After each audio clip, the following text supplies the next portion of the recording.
महाभारत में बहुत सारे नैतिक द्वंद्व हैं, मॉरल कॉन्फ्लिक्ट्स हैं।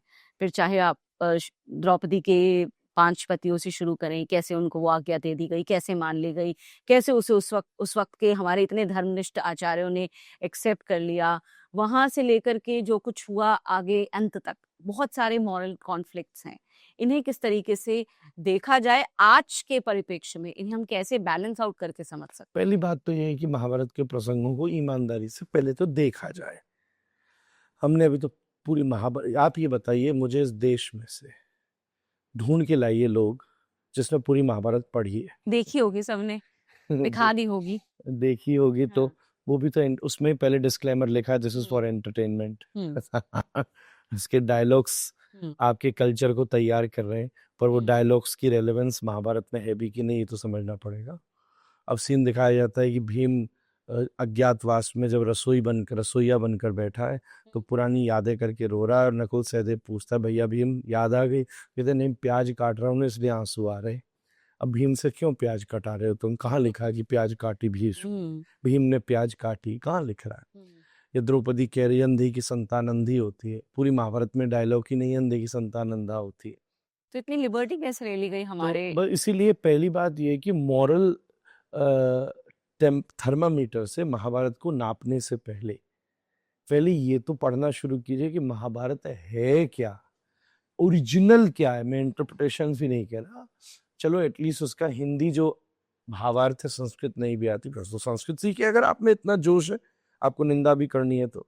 दूसरी बात कि आप जिन जिन प्रसंगों में मैं अपनी कथाओं में उसकी व्याख्या करता रहा हूं अनेकों बार, हमें लेकर अपनी मॉरलिटी पर संदेह होता है जिन प्रसंगों को लेकर, वो सब लोगों के फिल्मों के द्वारा इंटरप्रेटेड है।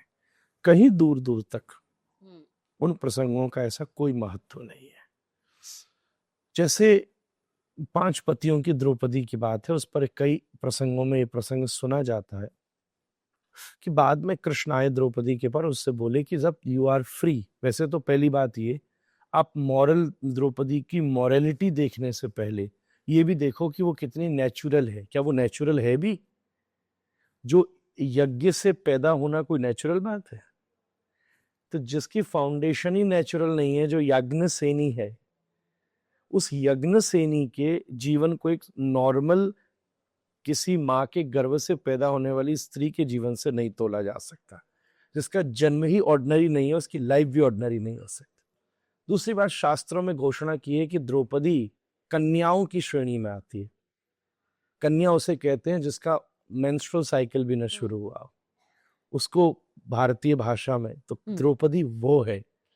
तीसरी बात, अब अगर आप उसको मॉरलिटी उसका एक फेस पर नाप रहे तो भरी सभा में विवस्त्र करने वाली द्रौपदी को कृष्ण बचाने आते हैं, ये भी कोई साधारण बात नहीं है। तो आप अपनी परिभाषाओं पर मत तोलो उसे। कृष्ण 5 विवाहों के बाद द्रौपदी के पास आते हैं कि तू शादी, तेरे पास सारे ऑप्शंस खुले, पर एक ऑप्शन है कि अगर तू युधिष्ठिर से शादी कर लेती है, एक पति को एक्सेप्ट कर ले, वो बड़े भाई हैं, तो चारों भाइयों को छोड़ के जाना पड़ेगा, क्योंकि तूने बड़े से शादी कर ली और माँ ने कह दिया 5 के साथ रहो, तो उसमें युधिष्ठिर वीक हो जाएंगे और आगे जब युद्ध होगा तो वो तो हार जाएंगे। दूसरी बात, अगर तू केवल अर्जुन से शादी कर लेती है तो तुझे और अर्जुन को सबको छोड़कर जंगल में रहना पड़ेगा, क्योंकि सबका अधिकार तो बड़े भाई के पास है।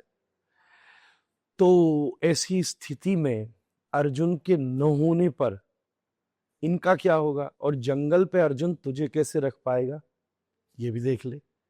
तीसरी बात, मैंने माना कि अनयूजुअल बात है, मैंने माना कि ये नॉर्मल आदमी नहीं समझ सकता, बट अगर तू ये सब 5 को प्रॉब्लम नहीं और तू एक्सेप्ट कर सकती है तो तू वो डोरी बंध जाएगी जिसमें 5 भाई एक माला की तरह पिरो रहेंगे, और तू जब खड़ी होगी तो ये 5 जुड़ जाएंगे। तो द्रौपदी उस हथेली को कहते हैं जिसमें 5 उंगलियां जुड़ी रहती हैं।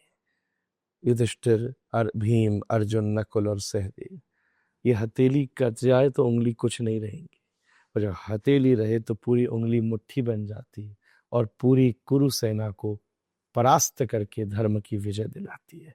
तो कृष्ण ने कहा, it is not usual, it is not used to, but अगर तू ये कर ले तो दुनिया बोलती रहेगी। कृष्ण बोलने वालों की परवाह करते तो बहुत कुछ नहीं करते।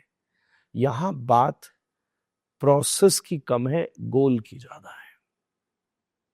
इसीलिए ऐसे बहुत से पहलू हैं जिनको निंदात्मक दृष्टि से, आलोचनात्मक दृष्टि से नहीं, विवेचनात्मक दृष्टि से देखना चाहिए। आज प्रॉब्लम क्या हुई है, हमने धर्म को, पूरी शिक्षा ने हमको ये सिखा दिया है कि तुम पूरी व्यवस्था को आलोचनात्मक दृष्टि से देखो, चाहे वो साधु हो, संत हो, हिंदू रामायण धर्म हो, के खास तौर से कोई भी हो, पूरे सनातन धर्म को आलोचनात्मक दृष्टि से देखो। और तुम उसकी आलोचना न कर पाओ तो श्रद्धा कर लो।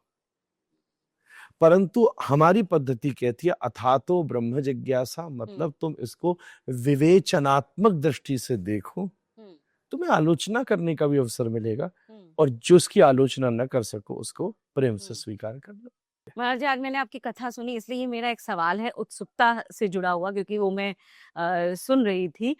आपने एक तरफ ये कहा कि जब द्रौपदी का चीरहरण हो रहा था तो भगवान कृष्ण ने कहा कि वो मुझे जब तक नहीं बुलाएगी तो मैं कैसे जा सकता हूँ।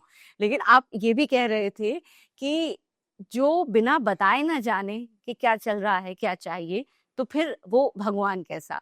मैं थोड़ा सा जानना चाहती हूँ इन दोनों के बीच का तारतम्य। दोनों चीजों में क्लास का डिफरेंस है, दोनों चीजों की परिस्थितियों का अंतर है। एक स्थिति ये है, मांगना और पुकारने में अंतर है। मैंने जो दूसरी बात कही, वहां ईश्वर की प्रधानता नहीं है, वहां वस्तु की प्रधानता है कि मुझे ये चाहिए, मुझे ये चाहिए, मुझे ये चाहिए।